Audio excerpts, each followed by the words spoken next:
Bismillahirrahmanirrahim. Assalamualaikum warahmatullahi wabarakatuh. Uh, untuk sore kali ini, alhamdulillah kita bisa mengadakan sesi yang ketiga. Untuk sesi yang sekarang, alhamdulillah di sini ada Pak Egi sebagai presenternya yang akan menyampaikan terkait apakah bela negara sama dengan wajib militer.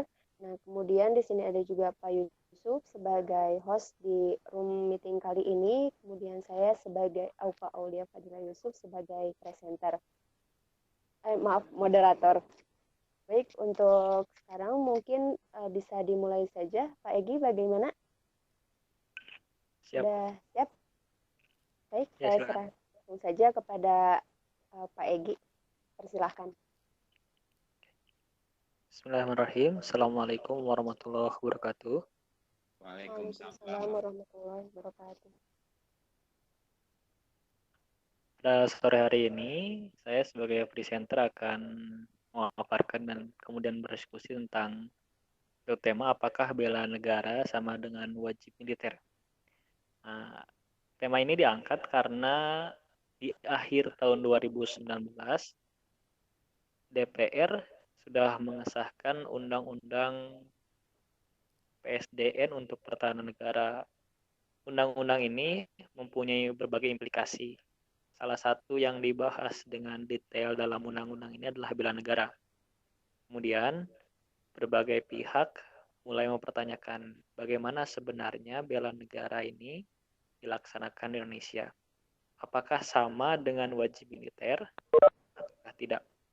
Tentu referensi wajib militer yang kita tahu ataupun masyarakat sudah ketahui adalah wajib militer seperti yang terjadi di Indonesia sekitar tahun 80 sampai 90-an awal, di mana saat itu beberapa lulusan sarjana menjadi perwira dan sampai sini juga masih aktif beberapa, ada yang sudah pensiun.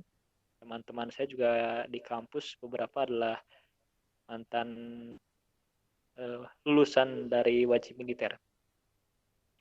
Wajib militer juga yang terbayang di masyarakat, terutama para penggemar film drama Korea adalah wajib militer seperti di Korea Selatan, di mana meskipun dia adalah seorang pesohor, sebagai artis, tetap saja seorang laki-laki pada usia dinyatakan dewasa wajib masuk ke kamp militer, menjalani masa aktif sebagai militer aktif, dan itu tidak bisa dihindari. Jadi semua orang yang ada di sana itu laki-laki wajib menjadi militer.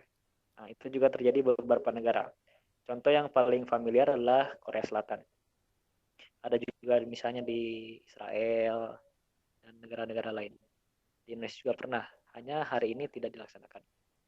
Nah, presentasi ini akan menjawab apakah bela negara sama dengan wajib militer.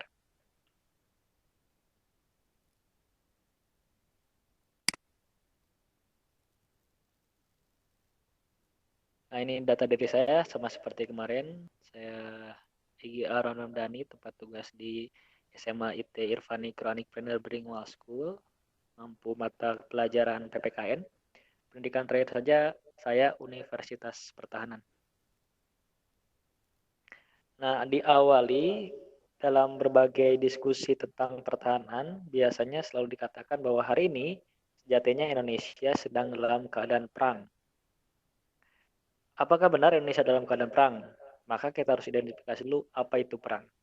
Sebenarnya kalau kita melihat ada dua pendapat atau tiga pengertian tentang perang. Perang itu adalah satu, pertempuran besar-besaran menggunakan senjata modern. Yang kedua, diwarnai pertempuran bersenjata. Dan ketiga, tanpa ada pertempuran bersenjata. Jadi mana pertama dan kedua ini hampir senada. Jadi kita sebut sebagai mana satu, dan mana yang terakhir adalah mana yang kedua. Nah, pertempuran besar-besaran menggunakan senjata modern ini adalah seperti yang terlihat di gambar, di mana ini rudal balistik diluncurkan. Hari ini kita juga bisa lihat perang dalam arti nyata, di mana di Timur Tengah misalnya ada ISIS yang sedang berperang, Kemudian di beberapa daerah hanya tidak dalam skala besar seperti Perang Dunia. Jadi perangnya hanya perang-perang kecil. Tapi ada jenis perang yang lain. Ini perang tanpa pertempuran bersenjata. Perang jenis apa itu? Misalnya contoh currency war atau perang mata uang. Jadi kita bisa lihat ada perang modern, perang tapi tanpa tembak-tembakan. Perangnya bisa perang darat, perang udara, perang luar angkasa, perang ideologi, dan berbagai jenis perang lainnya. Nah, misalnya ini perang senjata kimia. Ini bagaimana senjata kimia, senjata biologi, radioaktif, nuklir, sudah bisa memicu perang terjadi. Atau yang terkenal adalah Glasnost dan Perestroika. Ini adalah buku yang menjelaskan bagaimana saat Perang Dingin antara Amerika dengan Uni Soviet ternyata diakhiri dengan bubarnya Uni Soviet. Menariknya, saat Uni Soviet itu bubar, tidak ada satu rudal pun yang diluncurkan dari Amerika. Jadi Uni Soviet bubar karena memang negara yang besar itu tidak bisa mempertahankan eksistensinya. Jadi bubar dengan sendirinya. Dalam beberapa hal, orang mengatakan itu adalah perang ideologi karena ada gagasan Glasnost dan Perestroika. Nah, ini perang budaya misalnya. Bagaimana hari ini pasca mulai maraknya budaya timur, budaya-budaya Korea itu sudah menjangkiti kepada kita. Jadi sudah tidak aneh lagi bagaimana kita familiar dengan budaya Korea. Dari mulai musiknya, nah, K-pop misalnya, sampai dengan makanannya. Beberapa makanan instan kita pun menggunakan cita rasa Korea. Tapi sebenarnya kalau kita sadari ini adalah perang budaya. Nah, bagaimana Korean food, kemudian produk-produk dari Korea. Ada price war di mana perang harga minyak mentah. Hari ini terjadi. Yang ini digambarkanlah perang antara Arab Saudi dan Amerika. Hari ini kita tahu bahwa sedang terjadi perang harga minyak mentah dunia.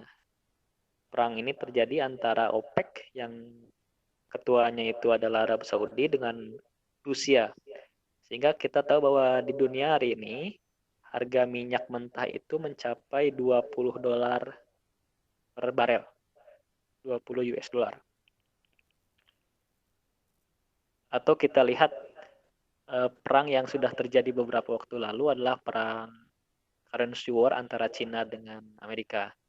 Cina dengan mata uang yuan, kemudian Amerika dengan mata uang dolarnya. Ini juga sama ilustrasi dari currency war. Nah, ini kembali ke yang dijelaskan pada hari kemarin bahwa di Undang-Undang Dasar kita mengatakan bahwa setiap warga negara berhak dan wajib ikut serta dalam upaya pembelaan negara. Pasal 30 sama berhak dan wajib. Nah, Undang-Undang Pertahanan Negara menekankan bahwa sistem pertahanan kita bersifat semesta, melibatkan seluruh warga, wilayah, sumber daya nasional yang dipersiapkan secara dini oleh pemerintah dan diselenggarakan secara total, terpadu, terarah, dan berlanjut untuk menegakkan kedaulatan negara, keutuhan wilayah, keselamatan segenap bangsa dari segala ancaman.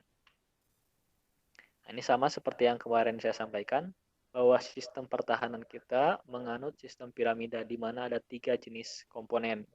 Yang pertama, komponen utama adalah Tentara Nasional Indonesia, Matra Darat, Laut, dan Udara, kemudian komponen cadangan, komponen pendukung. Jika ada peperangan, perang militer, fisik, maka komponen utama yang akan maju paling depan. Nah, komponen cadangan lah yang akan membantu komponen utama dalam waktu dekat. Jadi komponen cadangan akan dimobilisasi. Siapa sih komponen cadangan? Komponen cadangan itu warga negara, sumber daya alam, sumber daya buatan, dan sarana prasarana nasional. Kemudian pertanyaan utamanya adalah apakah bela negara sama dengan militer, wajib militer? Maka jawabannya bela negara tidak sama dengan wajib militer. Jadi bela negara adalah bela negara dan wajib militer adalah wajib militer. Nah, kenapa kita katakan bela negara tidak sama dengan wajib militer? Karena bela negara sejatinya adalah value atau nilai. Jadi bela negara sifatnya abstrak, adalah tekad, sikap, perilaku, serta tindakan warga negara, baik perorangan maupun kolektif, dalam menjaga kedaulatan negara, keutuhan wilayah, keselamatan bangsa, dan negara yang dijiwai oleh kecintaan kepada NKRI, yang berdasarkan Pancasila UUD 45 dalam menjamin kelangsungan hidup bangsa Indonesia dan negara yang dari berbagai ancaman. Jadi bela negara itu bukan sebuah bentuk atau tindakan yang nyata, tapi dia sifatnya adalah abstrak. Dia adalah nilai. Nah, bela negara adalah jalan yang dipilih oleh Indonesia untuk meningkatkan kekuatan pertahanannya. Jadi dia tidak melaksanakan wajib militer, tapi kita meningkatkan pemahaman bela negara. Bentuknya ada 4. Jadi bela negara itu bisa 1 berbentuk pendidikan kewarganegaraan. Jadi Bapak Ibu yang di sekolahnya mengajarkan PPKN, maka itu bagian dari bela negara oleh guru untuk ditanamkan kepada siswa. Yang kedua, bela negara bisa dilakukan dengan pelatihan dasar kemiliteran secara wajib. Nah, yang kedua akan saya jelaskan di belakang. Yang ketiga, bela negara bisa dilakukan dengan cara menjadi TNI, Tentara Nasional Indonesia, secara sukarela atau wajib. Dan yang keempat, yang lebih luas lagi, bela negara adalah pengabdian sesuai dengan profesi. Jadi karena bela negara itu adalah sebuah value atau nilai, maka bela negara tidak terbatas pada satu bentuk. Apakah Anda menjadi tentara, tapi dengan Anda atau kita menjadi guru saja, mengabdi sesuai profesi, mencerdaskan bangsa, itulah bentuk bela negara. Ada 5 nilai bela negara. 1, cinta tanah air. Yang kedua, kesadaran berbangsa dan bernegara. 3, yakin Pancasila sebagai ideologi dan pandangan hidup bangsa. 4, rela berkorban untuk bangsa dan negara. 5, memiliki kemampuan awal bela negara. Jadi dengan nilai-nilai ini, kalau kita sudah mengimplementasikan 5 nilai ini, maka kita sudah berusaha untuk membela negara. Maka tak heran, beberapa waktu lalu, Wakil Menteri Pertahanan memposting fotonya sedang menggunakan masker. Bertahan di rumah itu bela negara. Di belakangnya ada tentara aktif dari beberapa matra. Nah, karena bela negara itu adalah sebuah value, saat ada pandemi corona hari ini, saat kita berkontribusi untuk tidak menularkan atau tertular coronavirus disease 19, maka itu adalah bentuk bela negara. Nah, bahasa anak-anaknya berarti saat kita diam di rumah aja, itu adalah bela negara. Sekali lagi, bela negara itu adalah sebuah value, bukan sebuah bentuk yang kaku. Jadi dia dinamis dan bisa dipraktekkan atau dilakukan oleh siapa saja. Nah, bagaimana langkah pemerintah untuk bela negara? Sebenarnya bela negara ini sudah mulai digaungkan bukan 2019 sejak Undang-Undang PSDN disahkan, tapi sejak 2015 oleh Menteri Pertahanan Ria Mizar Triakudu. Jadi deklarasi oleh Menhan pada saat 2015 itu, kita akan membentuk 100 juta kader bela negara pada tahun 2025. Kurang lebih 5 tahun lagi. Yang kedua, pemerintah membangun Pusdiklat Bela Negara. Ada fotonya nanti setelah ini.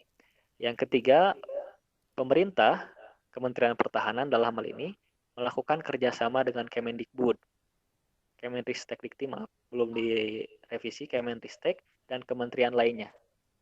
Yang keempat, pemerintah sudah mempunyai 4 universitas bela negara. Jadi universitas ini sudah punya tagline sebagai kampus bela negara. Yang pertama Universitas Pertahanan, ya di Bogor, kampus pusatnya di Sentul. Kemudian UPN, Veteran Jakarta. UPN Yogyakarta, dan UPN Jawa Timur. Nah, 4 kampus ini seluruh mahasiswanya dikader untuk menjadi kader bela negara. Jadi kalau total mahasiswa ini digabung, itu adalah kader bela negara. Nah, ini adalah gambar Pusdiklat Bela Negara, daerah Rumpin, Kabupaten Bogor. Jadi di Pusdiklat ini nanti dan sudah dilaksanakan pelatihan bela negara dan diresmikan oleh Menteri Pertahanan yang lalu, Riyamiza Triakudu. Nah, ini salah satu contoh pelatihan bela negara. Jadi kader bela negara itu mempunyai seragam loreng sendiri. Seragamnya berwarna biru. Latihannya beberapa yang sudah terjadi laksanakan itu adalah penerimaan karyawan beberapa BUMN ataupun lembaga negara. Jadi sebelum mereka menjadi karyawan, dia dilatih bela negara. Karena bela negara itu adalah value, sekali lagi, jadi penanaman bela negara adalah nanti saat mereka berprofesi sesuai dengan profesinya, itulah bentuk bela negara. Nah, di yang bentuk bela negara itu ada pelatihan dasar kemiliteran secara wajib. Siapa sih yang bisa mendapatkan pelatihan dasar kemiliteran secara wajib? Karena kita tidak menganut rezim wajib militer, maka untuk memperbesar jumlah militer kita tidak memaksa semua warga negara menjadi militer, tapi kita membuka pendaftaran. Masyarakat bisa menjadi komponen cadangan. Komponen dia bukan militer murni, tetapi militer yang dipersiapkan pada waktu tertentu saja, seperti wajib militer di Korea Selatan. Jadi komponen cadangan ini adalah warga negara siapa saja, usianya 18 sampai 35 tahun bisa menjadi komponen cadangan. Nah, komponen cadangan ini akan dimobilisasi jika dibutuhkan, tapi sifatnya kembali sukarela. Jadi kalau wajib militer dia sifatnya memaksa, nah, jika komponen cadangan sifatnya sukarela. Tujuannya apa? Untuk memperbesar dan memperkuat kekuatan dan kemampuan komponen utama. Nah, terutama wajib militer ini adalah menghadapi ancaman militer dan ancaman hibrida.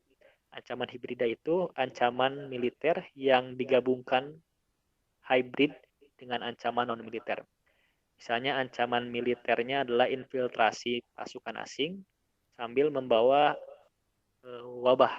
Nah, itu ancaman hibrida. Tapi kalau infiltrasi atau wabah itu datang oleh masyarakat sipil, maka kita kategorikan ancaman non-militer.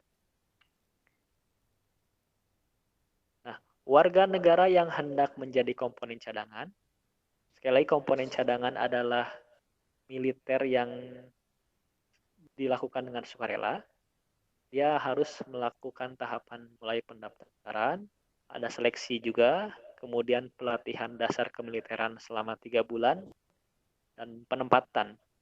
Penempatan itu berarti komponen cadangan jadi tentara aktif. Tapi seperti kontrak, dia tidak selama sampai pensiun menjadi tentara, tapi dalam kontrak tertentu, tahun-tahun tertentu.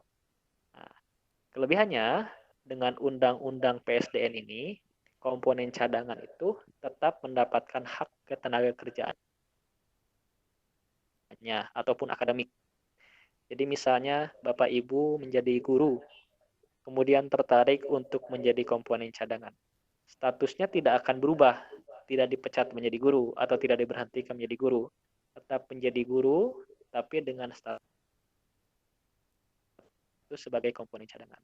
Setelah masa dinas aktif selesai, maka bisa kembali lagi menjadi guru.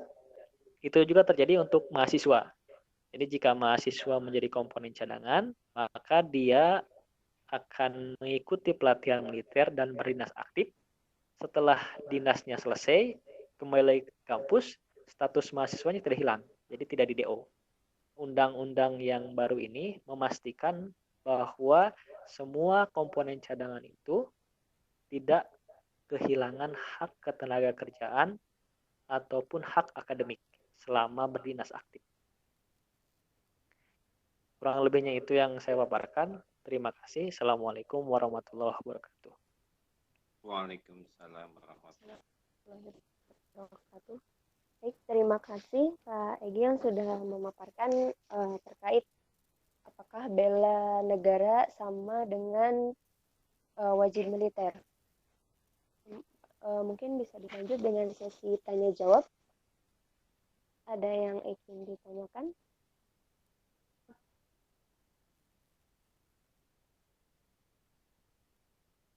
Mungkin dari Pak Andri ada yang ingin ditanyakan?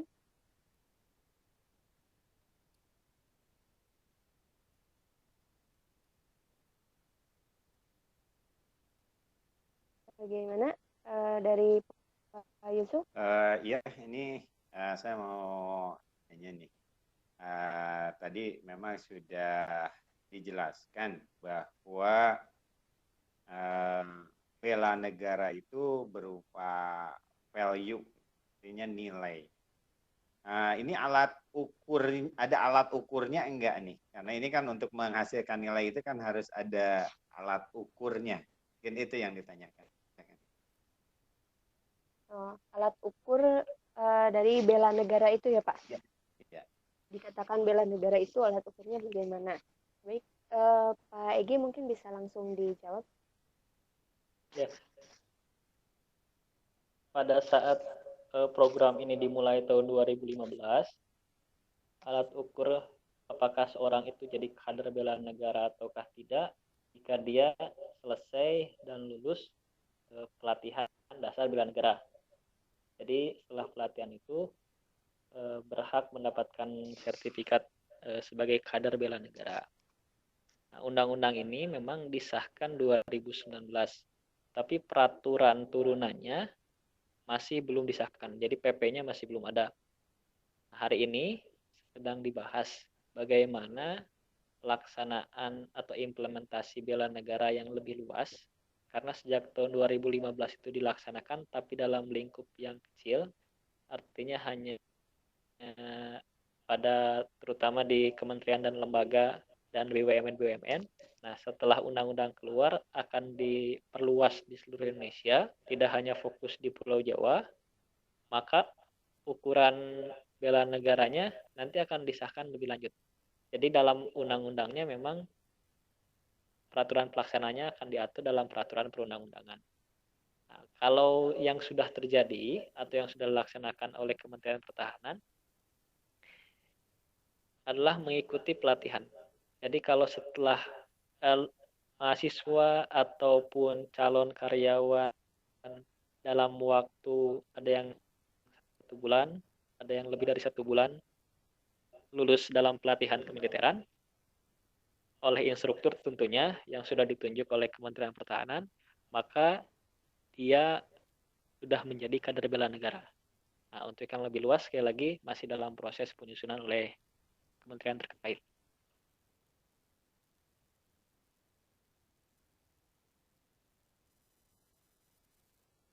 Ya, mungkin seperti itu. Pak Yusuf, apakah terjawab? Ya, terima kasih Pak Eki. Jawabannya cukup memuaskan. Saya bertanya Bu Awu Pak. Ya. Bagaimana Pak?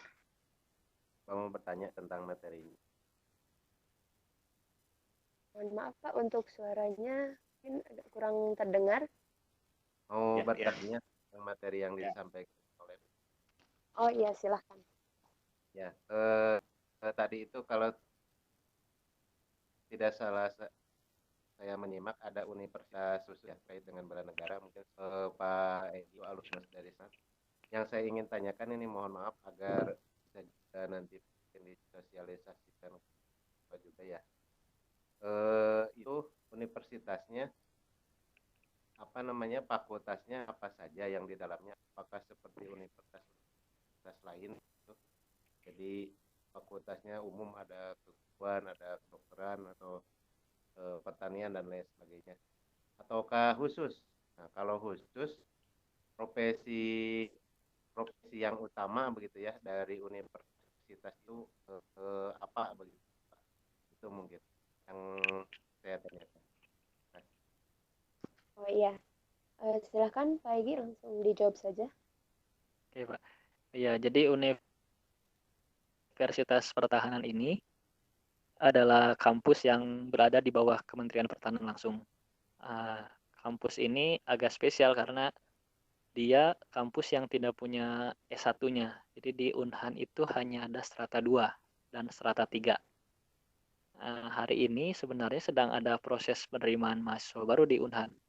Karena ini di bawah Kementerian Pertahanan, maka seluruh biaya dari perkuliahan itu ditanggung oleh negara. Jadi setiap mahasiswa mendapatkan hak untuk belajar SPP-nya dibayar oleh negara, kemudian mendapatkan fasilitas yang sudah disediakan oleh negara. Dari mulai pelatihan kemiliteran di awal, sampai dengan proses akhir di tesis dan wisuda. Pada dasarnya, universitas ini dirancang pertamanya untuk menyiapkan para perwira militer.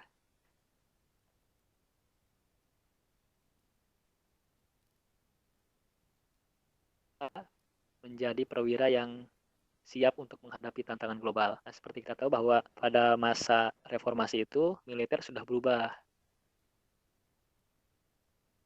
fungsinya. Dari dui fungsi menjadi kembali ke barak. Dirancang untuk siap menghadapi perubahan itu. Nah, universitas ini awalnya didesain, tapi pada perkembangannya sampai hari ini jumlah mahasiswa dari militer itu kurang lebih sekitar 30-40%. Nah, 60%-nya itu adalah mahasiswa sipil. Unsur mahasiswa sipilnya yang pertama biasanya PNS dari berbagai lintas kementerian. Yang kedua adalah profesional. Ada beberapa yang di kampus itu adalah sebelumnya adalah seorang guru, ada juga yang seorang pengacara, tergantung kepada profesinya masing-masing. Adapun yang masih fresh graduate jadi S1 langsung S2. Kampusnya sendiri hari ini ada 4 fakultas. Satu fakultas manajemen pertahanan, yang kedua fakultas keamanan nasional, yang ketiga fakultas teknologi pertahanan, yang keempat fakultas strategi pertahanan. Nah, memang dominasinya adalah dominasi bidang pertahanan. Tapi beberapa yang biasanya ramai oleh mahasiswa sipil yang banyak macamnya itu adalah misalnya Fakultas Keamanan Nasional. Karena di sana punya program studi manajemen bencana. Nah, BNPB yang hari ini menjadi kepala gugus tugas itu sumbernya kebanyakan dari prodi ini, manajemen bencana. Karena di Indonesia mempunyai potensi bencana yang besar, maka diupayakan untuk memanage bencana itu. Tapi beberapa fakultas lain juga mempunyai mahasiswa yang beragam, seperti misalnya fakultas yang saya masuki, Fakultas Manajemen Pertahanan. Ada 3 prodi. Nah, prodi ekonomi ini yang prodi ekonomi pertahanan yang justru banyak mahasiswa sipilnya karena kebanyakan lulusannya adalah para sarjana ekonomi. Bapak Ibu guru yang juga berminat untuk kuliah di sini sebenarnya bisa. Ada beberapa prodi yang bisa menerima mahasiswa dari berbagai S1. Hanya konsekuensi yang harus didapatkan oleh mahasiswa adalah sistem perkuliahannya yang full. Jadi hari Senin sampai Jumat dan di asrama. Nah, beberapa yang mundur itu karena selama Senin sampai Jumat harus sudah ada di Bogor, meninggalkan daerahnya masing-masing.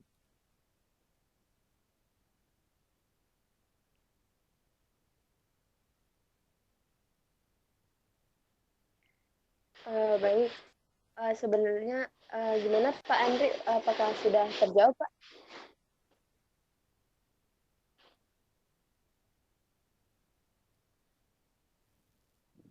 Sudah mungkin ya. Di sini saya juga ingin bertanya sebenarnya kan tadi untuk yang apa? Yang kadar bela negara itu umum ya Pak? Ya, umum. Nah, tadi juga kan ada disampaikan bahwa tidak menghilangkan yang akademisinya. Nah, di sini kalau misalnya dia berasal dari mahasiswa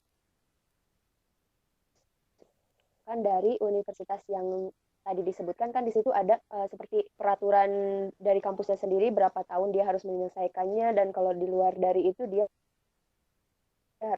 di DO. Dan kan di sini tadi kalau untuk kadar bela negara itu setelahnya kan ada kontrak, apakah kontrak itu fleksibel disesuaikan bagaimana gitu, atau bisa menggugurkan peraturan yang ada di universitasnya. Ini tuh. Sebenarnya kalau di universitas calon komponen cadangan ini ada di Menwa, resimen mahasiswa. Jadi sekarang sedang ada pembodokan dari Kementerian Pertahanan dengan Kementerian Pendidikan agar sinkronisasi ini bisa dilakukan. Jadi kalau dia berdinas sebagai militer aktif bisa 1 sampai 4 tahun misalnya. Saat 1 sampai 4 tahun itu dia mendapatkan hak sebagai militer aktif dari mulai seragam, uang saku dan lain sebagainya. Penempatan pada posisi tertentu. Jika telah selesai, maka nanti ada penyesuaian. Jadi sekarang ini sedang dilakukan penyesuaian dari Kementerian Pendidikan dengan Kementerian Pertahanan agar mahasiswa yang mau menjadi militer ini dalam waktu yang singkat, bisa 1, 2, atau 4 tahun ini, saat kembali ke kampus tidak di DO. Ini juga yang sedang diupayakan dari Kementerian Pertahanan dengan Kementerian Tenaga Kerja. Jadi nanti kalau PNS yang paling mungkin akan lebih cepat ini, jika PNS ingin berdinas militer, maka dia bisa ikut seleksi. Setelah lolos, dia bisa ditempatkan sebagai militer aktif di tempat tertentu misalnya. Nah, setelah kembali itu dia tidak dipecat. Jadi ada perhitungan skema yang sedang diformulasikan bagaimana supaya PNS ini tidak hilang pekerjaannya atau posisinya. Nah, untuk yang non-PNS, pekerja formal lepas ataupun lain sebagainya, ini sedang didiskusikan bagaimana supaya ada ketentuan agar perusahaan tidak memecat yang bersangkutan. Karena saat seseorang menjadi komponen cadangan, maka dia mempunyai tanggung jawab yang paling depan untuk menghadapi ancaman. Nah, jadi kemungkinan 1 tahun sampai 2 tahun ini formulasinya sedang diracik oleh Kementerian Pertahanan dan kementerian terkait, sehingga komponen cadangan itu bisa berasal dari mana saja. Kan TNI kita hari ini menganut sistem zero growth, jadi tidak ada pertambahan jumlah TNI kalau melebihi jumlah yang pensiun. Jadi jika pensiun 100, maka jumlah yang masuk juga 100.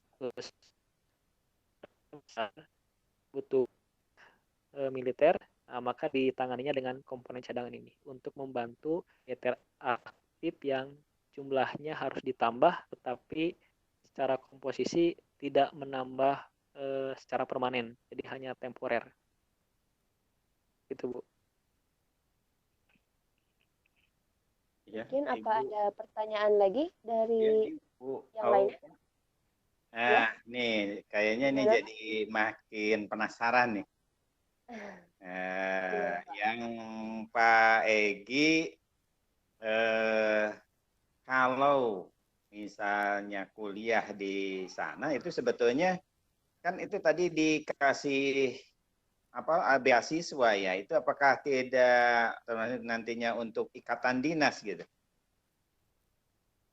Ya, zaman saya Pak tidak ada ikatan dinas karena kita tidak punya dasar hukumnya.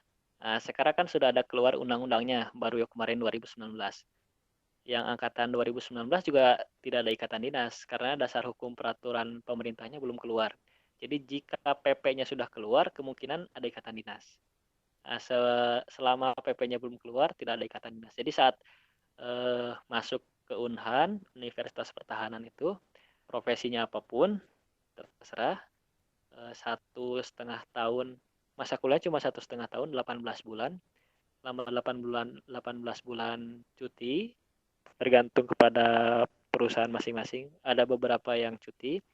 Kemudian setelah selesai maka kembali ke perusahaannya masing-masing. Yang PNS kembali ke instansinya masing-masing.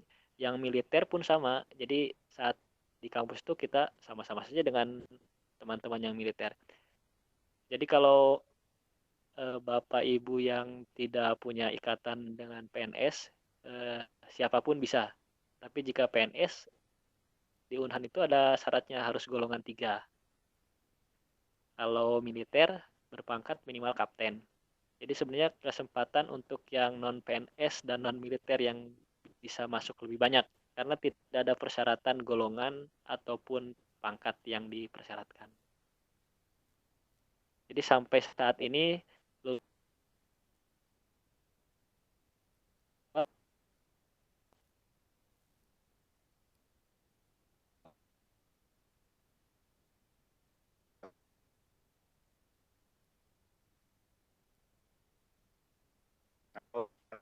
Pertanyaannya. Halo Pak Egi.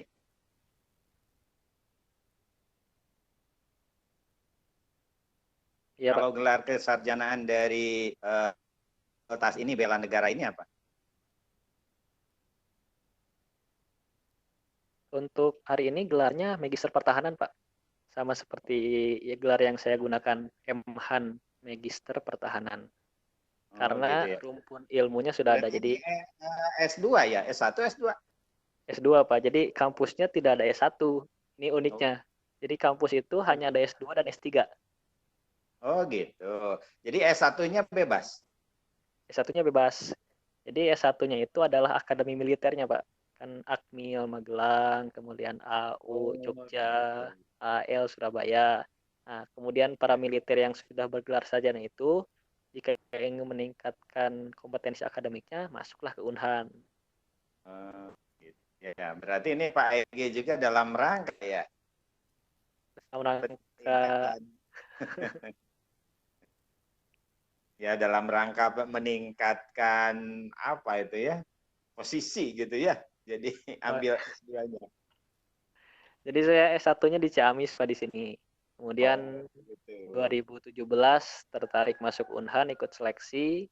2016 sebenarnya saya daftar 2017 Desember daftar, 2016 2017 lulus, kemudian masuk 2019 bulan Maret tahun lalu selesai. Setelah selesai dari kampus Unhan, saya kembali ke Ciamis karena memang tidak ada ikatan. Oh iya, terima kasih Pak Egi atas penjelasannya. Ya, siapa? Ya, mungkin ada lagi yang ingin ditanyakan dari yang lainnya?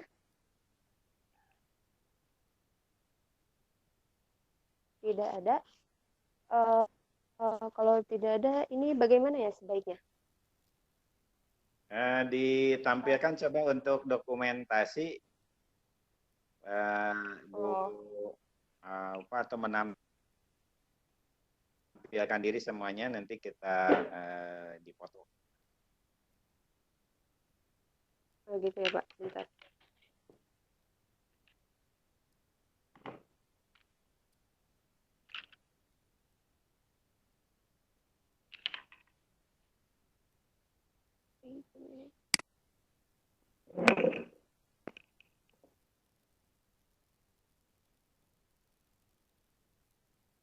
Di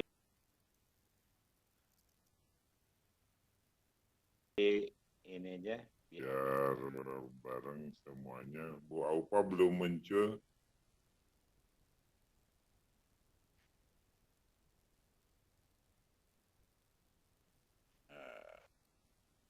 Siap ya, tampil semuanya. Kita atau ini mau semua jadi tampilkannya dari berbagai sisi. Yang Pak Egi satunya lagi mau ditampilkan. Tidak pakai webcam, Pak. Iya ini sisi satunya lagi ya. Siap. Satu ya, satu, dua. Ada, makasih. Ya, dilanjutkan Ibu Aupa. Ya Pak. Mungkin tidak ada lagi yang ditanyakan? Atau ada dari peserta? Masukan, minta Tidak masukan ada. dari. Ya, bagaimana Pak?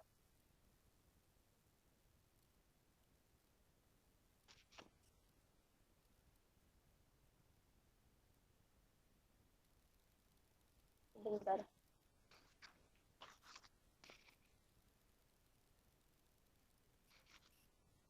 Mungkin sudah Pak, tidak ada lagi ya, Pak? Ya. Ya. Halo? Disimpulkan saja Bu Aupa.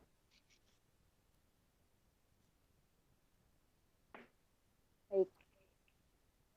Jadi untuk sesi kali ini tadi sudah dipaparkan oleh Pak Egi terkait bela negara apakah sama dengan wajib militer atau tidak. Nah, di sini sudah terjawab. Jadi untuk bela negara sebenarnya itu tidak sama dengan wajib militer karena untuk bela negara itu sendiri bisa ditunjukkan dengan sesuatu yang abstrak. Jadi berupa nilai. Jadi bagaimana cara kita untuk meningkatkan pertahanan. Bentuknya juga ada macam-macam, salah satunya dengan pendidikan kewarganegaraan. Dan mungkin dari segi sikap apa yang kita lakukan, seperti di kondisi sekarang ini, itu bisa dibilang sebagai salah satu upaya bela negara seperti itu ya Pak. Jadi untuk wajib militer itu sendiri mungkin ada apa ya, dengan dilaksanakan dengan sukarela istilahnya ya. Kalau misalnya di sini seperti salah satunya tadi lewat ada bela negara. Jadi dilakukan oleh sukarela oleh siapa saja dengan yang nantinya itu mungkin sebagai cadangan untuk pertahanan negara itu sendiri. Jadi sifatnya itu tidak permanen, melainkan temporer seperti itu. Mungkin itu kesimpulan yang bisa saya sampaikan. Saya kembalikan lagi kepada host yaitu Pak Yusuf. Terima kasih kepada yang sudah bertugas di hari ini, yaitu Ibu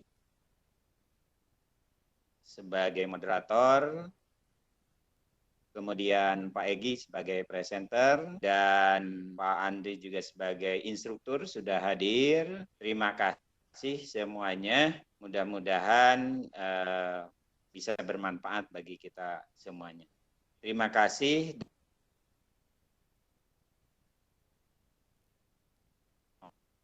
Untuk diakhiri. Terima kasih. Assalamualaikum warahmatullahi wabarakatuh. Waalaikumsalam warahmatullahi wabarakatuh. Sebelum diakhiri, Bu Aupa, ini semuanya rekamannya udah bagus ya?